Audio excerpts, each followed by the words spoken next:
Thank you for joining us this morning for the Front Stretch, presented by Joe's Karting and Council Bluffs. Booking, prices, hours, and so much more. They're all located online at joeskarting.com. That's karting with a K. You can also give them a call at 712-256-5278. Today's going to have a great show, guys. Another great weekend of racing from the dirt track side. And even though the guys at the Cup side haven't taken on to racing yet, we've seen some great racing this weekend already. How was your guys' weekends?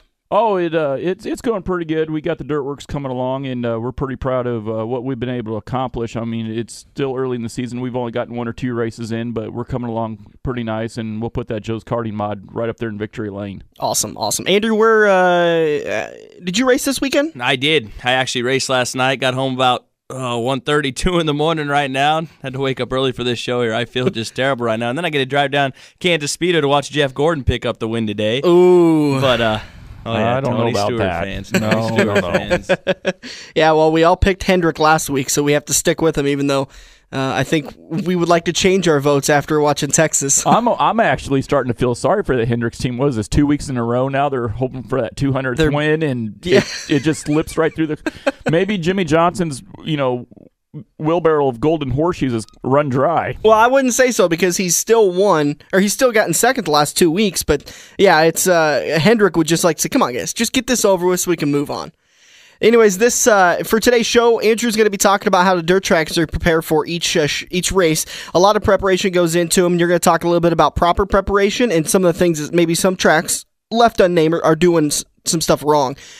We're going to interview World of Outlaw driver Craig Delansky, also known as the Crowd Pleaser. He's got an upcoming race this coming weekend, Friday night, at Eagle Raceway. Make sure to get your tickets today as the World of Outlaw lands at Eagle Raceway. In turn 2, we're going to change up the Fast 5 just a little bit. Instead of being the Fast 5 stories that are dominating the NASCAR news, we're going to ask 5 questions to you, Buddy, and to you, Andrew, that you guys have no idea what the questions are, so you can't prep ahead of time.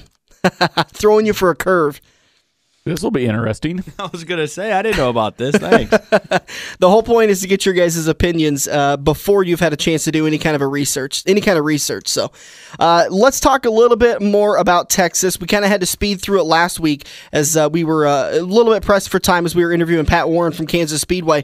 As we talked about, Greg Biffle got his 17th career Cup win in 337 starts. A great win for Greg Biffle. He's had an absolutely awesome week you could tell this is a win that he thoroughly enjoyed getting.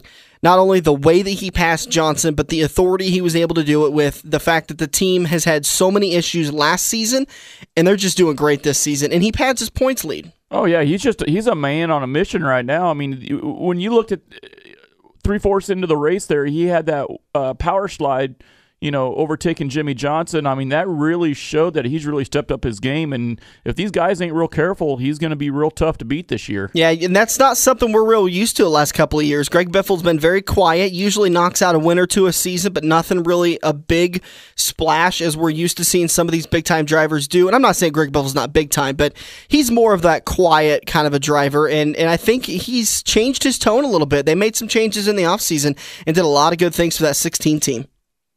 A lot of other notable drivers that made it. A lot of other notable drivers that had good finishes. Mark Martin finished 3rd. Absolutely awesome season he's having over there at MWR.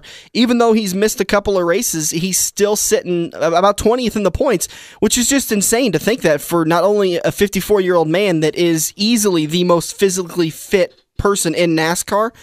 Of everybody that's involved in NASCAR, I think he's the most physically fit, but you would assume that some sort of a high-stress, high-endurance sport as NASCAR, that a 54-year-old wouldn't be able to hold up to that. Well, we actually have quite a few older guys, even in the dirt tracks, and, we're not working out 4 or 5 times, 2 or 3 times a week, but even on the dirt side, you got to be in somewhat shape, although some people could walk the pits at the local dirt tracks and say, oh, that guy's definitely not in shape. I'm one of them. Well, listen, you could say that about a lot of offensive linemen for the NFL, and they could still whoop us all in a sprinting contest. Well, I think when they go to work out, they just go to the nearest Old Country buffet and just, have the all-you-can-eat spaghetti night and have noodle wars. Oh, man, I'd love to have their diet and still be able to do what they can do. I couldn't even run as close as fast as they can run. Jeff Gordon finally had a good finish at Texas, finished 4th. Also with a good finish, Casey Kane finally brings in a top 10. Those 2 cars have been struggling all season long, but yet they have a good finish. I tell you what, I think this year, Gordon so far, I know we're only, a third of the way into the season roughly. I think Gordon is just knocking on that door to when he, will pick up that first W this season. And with Casey Kane, he's had some slips and he's had some downturns. He's had some good runs going, but, don't count Casey Kane out. I think he's having a lot better year this year than what he was in the last couple of years combined, actually. As we always do, head over to our Facebook page right now and get ready for the trivia question. We're going to change it up this week. Bud, you've got an actual dirt track question that you want to get in for this week. Oh, absolutely. Here's the question. I don't know if you guys would know it, but 2008, who was the World of Outlaw sprint car driver that won the feature at Eagle Raceway? 2008, Eagle Raceway. Who won that feature for the World of Outlaws? It wasn't Andrew Koziski. It was not Andrew Koziski. It was not Dan Taylor either. It wasn't Ricky Buddy either. Head over to the Facebook page. Make sure you're friends with us. You became actually fans of the page.